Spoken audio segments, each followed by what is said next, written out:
Bonjour à tous et bienvenue dans cette nouvelle vidéo où je vous présente mon nouveau daily, la Mercedes A250e.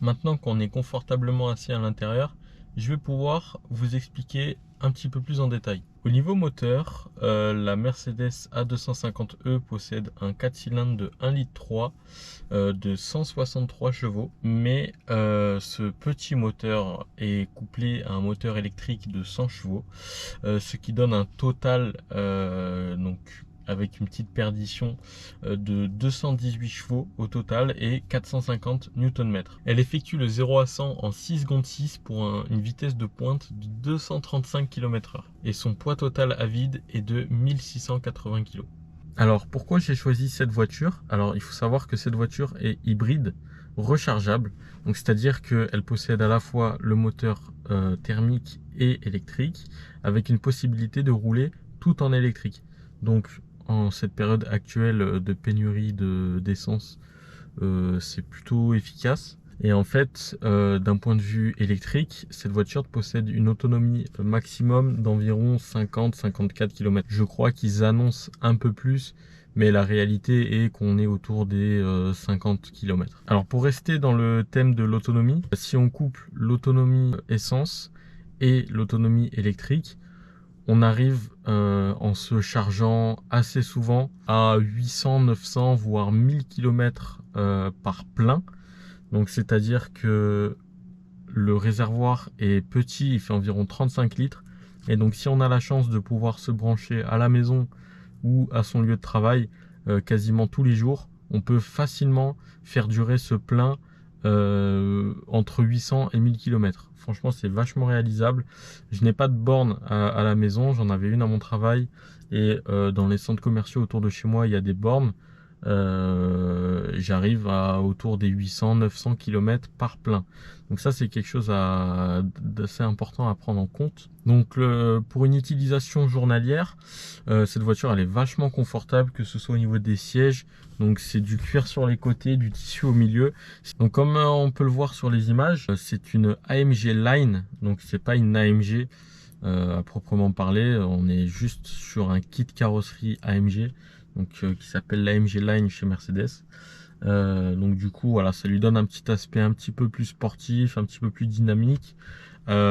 Concrètement, au niveau sportivité, ça change pas d'un autre kit, hein, c'est seulement purement esthétique.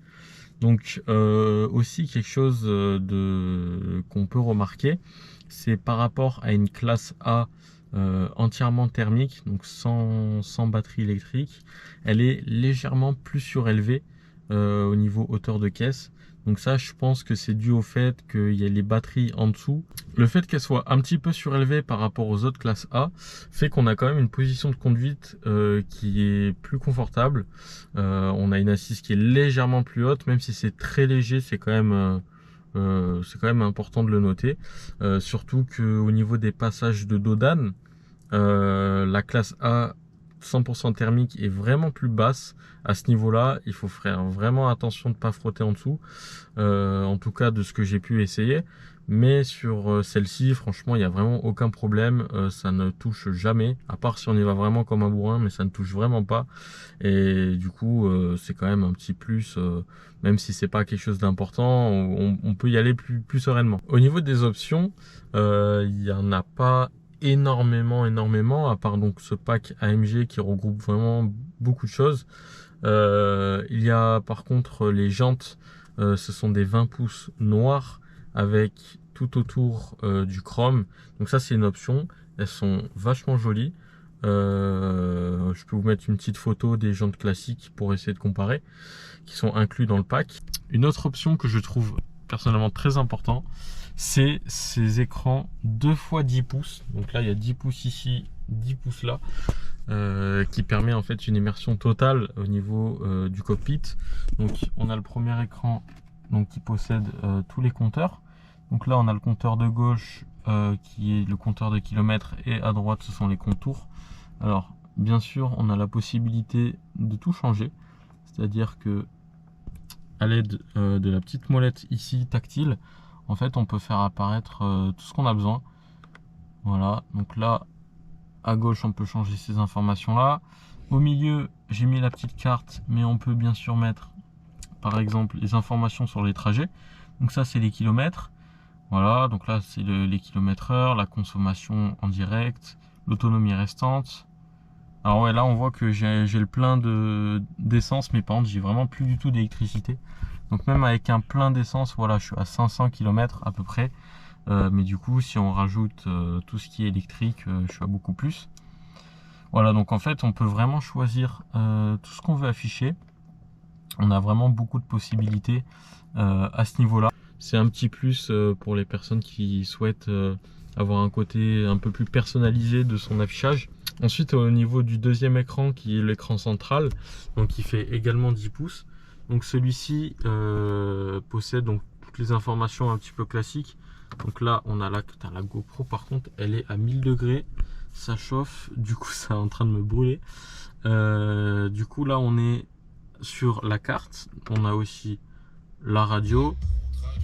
Voilà, avec la musique. On a, donc là, on peut tout sélectionner ici. Là, on a un pavé tactile, donc en fait, qui nous permet tout simplement, voilà, de naviguer. Hop, j'essaie de montrer. De naviguer en slidant, un petit peu comme sur un téléphone. Donc ça, c'est quelque chose qui est assez pratique, mais c'est également tactile. Alors vous notez en fait que j'ai gardé les protections d'écran lorsque j'ai reçu ce véhicule. Ça me permet en fait de la protéger en cas de rayure, mais je pourrais un petit peu couper ça. Mais j'ai gardé en fait le plastique d'origine qui était sur l'écran. Donc là on a une nouvelle option qui est EQ, donc ils ne sont pas sur les autres. Donc cette fonction permet en fait de régler des heures de départ lorsqu'on se charge la nuit par exemple. Voilà, d'établir un courant de charge max. Voilà, ce genre de choses quoi, tout simplement. Bon, personnellement, je l'utilise pas du tout. Après, on peut suivre la consommation. Le flux d'énergie, ça va être en fait pendant qu'on roule, on voit qu'est-ce qui se passe au niveau de la voiture. Donc, quand on roule en thermique, on voit que c'est le moteur thermique qui est utilisé et que ça recharge un petit peu les batteries en même temps. Lorsqu'on est en électrique, on voit que c'est je suis sorti. Que ce sont les batteries qui donnent l'impulsion aux roues avant. Alors, il faut savoir que du coup, c'est une traction. Le modèle A250E est traction uniquement, pas 4 roues motrices. Par contre, le modèle A250 tout court est lui 4 roues motrices. Donc ça, c'est un petit peu dommage qu'on soit pas en 4 roues motrices là-dessus. Mais je pense que niveau poids et niveau place pour les batteries, etc., c'était compliqué s'ils faisaient hybride 4 roues motrices. Voilà, on reste quand même sur une voiture compacte. Destinée un peu à la ville et aux alentours, mais on reste sur quelque chose de compact. Du coup, avoir 4 roues motrices plus des batteries et un moteur, enfin vraiment, je pense que ça allait faire un peu trop. C'est pour ça qu'ils sont restés sur du traction. Donc là, on a des petites informations véhicules. Bon là, en fait, ça donne un petit peu comme les Formule 1. À combien de pourcents on accélère, à combien de pourcents on freine. Bon, c'est des petites informations pas très utiles, mais c'est quand même sympa. Et là, c'est les informations moteur. Donc ça va être un petit peu comme l'affichage sportif. Donc là, en fait, on a la puissance en temps réel lorsqu'on roule, la tension sur la batterie, et là, c'est le couple. Donc en Newton-mètre, bon, ils affichent jusqu'à 500, mais en réalité, du coup, ça va un petit peu moins, mais ils affichent toujours un peu plus. Et là, c'est la pression sur l'alimentation suralimentée. Donc c'est pression du turbo, je pense. Là, donc on a toutes les températures, huile et moteur à gauche. Et au niveau de ce panneau là, voilà, c'est tout à peu près. On a du coup une option qui permet d'avoir toutes ces LED colorées là. Donc c'est tout sur le tableau de bord jusqu'ici. Et même en dessous au niveau des pédales. Voilà, donc ça en fait on peut le modifier. On a vraiment toutes les couleurs qu'on veut. On peut choisir multicolore. Donc là, bon là vu qu'il fait jour, je vais pas trop pouvoir le montrer. Voilà, donc là en fait c'est des présélections de couleurs qui sont proposées directement. Donc là c'est par exemple rouge en haut, bleu en bas, ça va être bleu en bas aussi. On voit un petit peu, mais c'est pas évident en plein jour. On a tout rouge, donc on dirait un petit peu un feu de cheminée. Voilà, bleu, jaune, enfin voilà. Sinon, si on veut vraiment choisir sa couleur, on peut. Donc là, on a du jaune, par exemple. On voit pas très bien du coup. Après, on peut même mettre du blanc. Enfin, vraiment, on peut choisir tout ce qu'on veut niveau couleur. Avec des petits effets, donc un effet bienvenu, c'est lorsqu'on démarre le véhicule. Voilà, il y a un petit vaisseau de lumière qui s'active.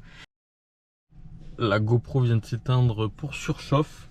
Voilà, je rigolais pas tout à l'heure quand je vous disais que j'étais en train de me brûler. On reprend du coup la climatisation au niveau des couleurs. C'est en fait lorsqu'on augmente la température de la climatisation, la buse s'éclaire en rouge. Et lorsqu'on la baisse, elle s'éclaire en bleu. Voilà, bon, c'est un petit peu des détails, mais c'est plutôt cool.